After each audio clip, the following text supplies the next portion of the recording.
BJP চৰকাৰৰ দিনত হোৱা উন্নয়নৰ নমুনা নিৰ্মাণ শেষ হোৱা এবছৰ নহওঁতেই ভাঙি চিঙি গৈছে সোণাৰীৰ টলিয়ালি পথ।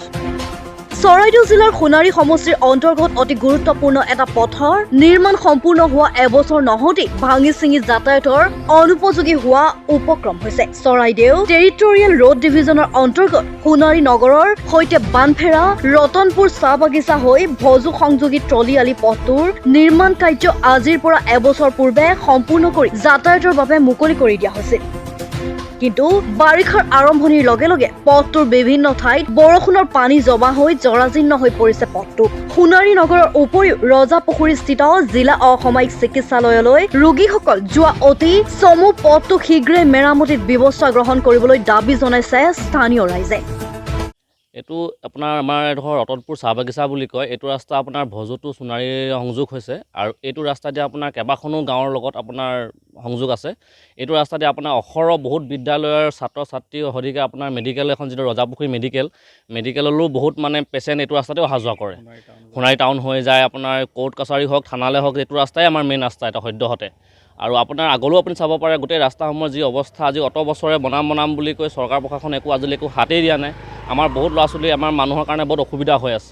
আজি সেই এবছৰে নিৰ্মাণ হৈ যোৱা ৰাস্তাটোৰ অৱস্থা কি হৈছে আপোনালোকে নিজে দেখিছে। এতিয়া আমাৰ এই ৰাস্তাটো কেতিয়া কি চৰকাৰে কি পদক্ষেপ লৈছে আমি নাজানো। খালি এটাই চৰকাৰলৈ অনুৰোধ, আমাক এই ৰাস্তাটো অতি সোনকালে পুনৰ নিৰ্মাণ কৰি দিয়ে নে কেনেকৈ কি কামক ভাল কৰি দিব লাগে। হয়, ইতিমধ্যে মই বৰ্তমান ৰতনপুৰত আছোঁ আৰু এই পথটো হৈ গ'ল সোণাৰীৰ পৰা অহা ভজুলৈকে যিটো টালিয়ালি পথ, আৰু এই পথটো আমি গম পাইছোঁ ইতিমধ্যে এক বছৰেই হোৱা নাই আৰু পথটো যি জৰাজীৰ্ণ অৱস্থা। মই ভাবোঁ ইয়াত কিন্তু যিটো ঠিকাদাৰ লৈছিলে নিৰ্মাণ কৰিবলৈ, সেই ঠিকাদাৰে কিন্তু ইয়াত বহুত টকাৰ আত্মসাৎ কৰিছে আৰু এই ঠিকাদাৰবিলাকক কিন্তু ইতিমধ্যে চৰকাৰ প্ৰশাসনেও কোনো ধৰণে মানে কঠোৰ ব্যৱস্থা নলয় বা যিজনে প্ৰতিনিধিয়ে এই ঠিকাদাৰকবিলাক দিয়ে কাম কৰাবলৈ, সিহঁতি কোনো ধৰণৰ মানে ষ্টেপ নলয়।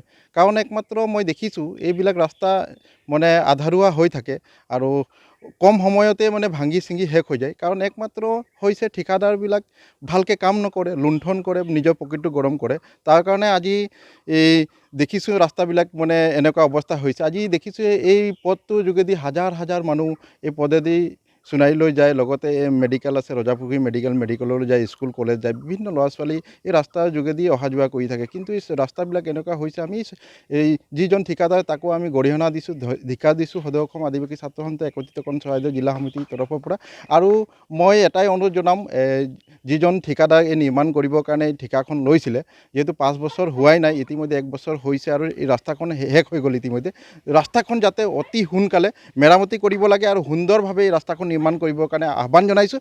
অন্যথা ইয়াৰ যিবিলাক গাঁৱৰ ৰাইজ আছে, ইয়াৰ বাসিন্দাসকল গোটেইবিলাক এই পথটোৰ মেৰামতিৰ কাৰণে ইয়াত আন্দোলন কৰিম বুলি আহ্বান কৰিছে। আৰু নহ'লে যদি ৰাস্তা নিৰ্মাণ নকৰে তেনেহ'লে ঠিকাদাৰ বিৰুদ্ধে আমি DC কাৰ্যালয় আমি ধৰ্ণা কাৰ্যসূচী ল'বৰ কাৰণে আমি বাধ্য হ'ম।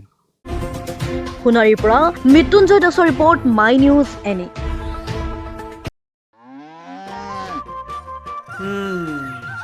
মোৰ লখিমী কেইজনীয়ে ইমান বেছিকৈ গাখীৰ দিয়ে, মনটো একেবাৰে ভাল লাগি যায়।